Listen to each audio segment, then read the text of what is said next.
waadi ka mahad celinayna inaad soo ajiibtaan inaad naga gudbisaan oo fariintan aan halkan ka jeedin doono waxaan bahdiina saxaafadda aan maanta ugu yeeray inaan la wadaago nuxurka hadal yar oo kooban oo ku saabsan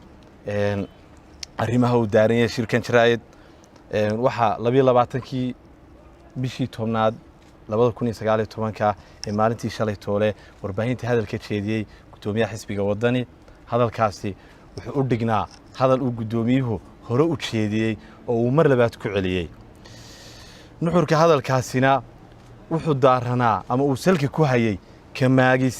uu gudoomiyuhu ka maagayo in dalkan ay doorasho ka qabsoonto iyo inay doorashooyin ku socdaan Soomaalidu waxay ku mahmahdaa makhraatina madal baa la dhigtaa masaajidna dhagax baa la dhigaa marka koowaad sharciga iyo arrimaha doorashadu aad ugu dheeraaday doodiisa doorashaduna waxay ahayd mid jaban sababtu ay tahay xeerka doorashada xeer number 2021 qodobkiisa 13aad wuxuu si cad u qeexayaa shuruudaha iyo wadada loo marayo xulista xubnaha komishanka gudoomiyuhu yaqaana wuu garanayaa laakiinse wuu u bareeray inuu iska indhatiro taa bedelkeedana xeerkuna uu ka marakacaya shacabka dalka Jamhuuriyadda Soomaaliland si cad ayay u yaqaaneen xeerka doorashooyinku waxa uu dhigayo lambar 2 gudoomiye Cabdiraxmaan wuxuu sheegay in madaxweyne Muuse Biixi Cabdi uu dib ugu celiyay golaha guurtida xubin kamida xubnihii ay soo gudbiyeen xaasha haddii ay jirto taasi gudoomiye Cabdiraxmaan qowl iyo qoraal wixii uu ku hayo inuu cadeeyo bedka soo dhiga laga doonaya hadduu taa awoodi waayo oo banaanka keeni waayana shacabka Soomaaliland siday u rumaysanayaan mararkiisa dambe iyaga ay u taala oo sheegi doona u malayn maayo sadeyn dib loo rumaysanayo qowl iyo qoraal ayaana lagu muujiyaa wixii la hayo ee cadaanay qof mas'uul oranayo waxa jirta beri kamida beriyaha ayaa 2 nin oo fardafuulka yaqaanay oo midkood aad u yaqaanay ay faan fara badan iyo Britain ay ku galeen in fardafuulnimada lagu kala dheereeyo oo lagu kala guuleysto waxay muddo hawshoodu socotaba maalintii dambe madalla waa loo qabtay maragna waa la isugu yimi meel waa loo asteeyay iyadoo loo dhayahay ummadii ay joogto ayaa 2 faras oo shixnadan oo isku hooyaa oo la soo xakameeyay golihii iyo madashii la keenay labadii ninba way koreen markii ay diyaar garoobeen ee siiriga loogu dhiftay ayuu xawligii iyo butaacadii iyo sulaacadii midi u booday markiiba uu tegay oo uu libdhay kii kalena faraskii uu xaraamiyay xakamiina uu ku qabtay faras xakamaa lagu qabtay oo lala dhacayo jeedalkii oo la xaraamiyayna wax xaqiiqo inaanu dhaqaaqin xawliin aanu gelaynin waa lagu kala boqolay maalintii labaad baa madashii la isugu yimi ninkii faraski xaraamiyay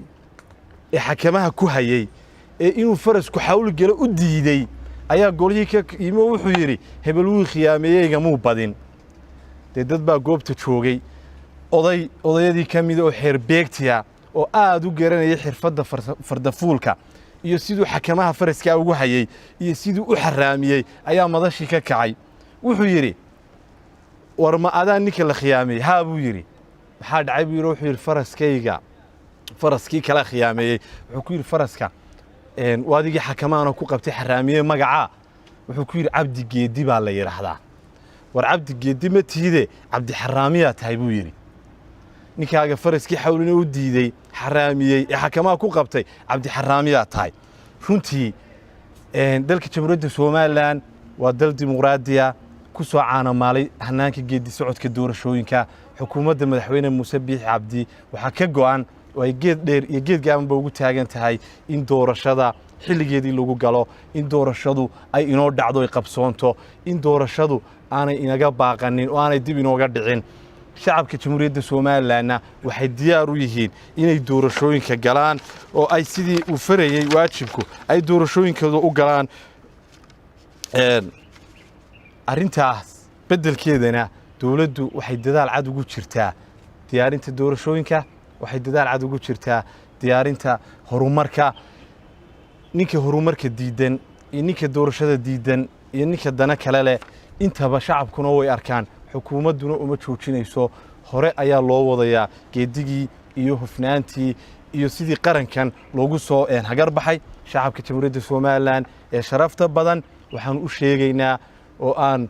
cod dheer ugu sheegayaa inay dawladda ku garab galaan dadaalada horumarineed iyo dadaalada doorasho iyo dalkani sidii uu halka uu maanta marayo ee xukuumaddani soo gaarsiisay ee xukuumadii hore keeneen inuu hore uga sii baxo cid kasta oo ku hawlan waxa aan intaa ka baxsanna dalkuna uma joogsanayo dadkuna ma yeelayaan aad iyo aad baad u mahadsantihiin wasalaamu calaykum waraxmatullaahi wabarakaatuh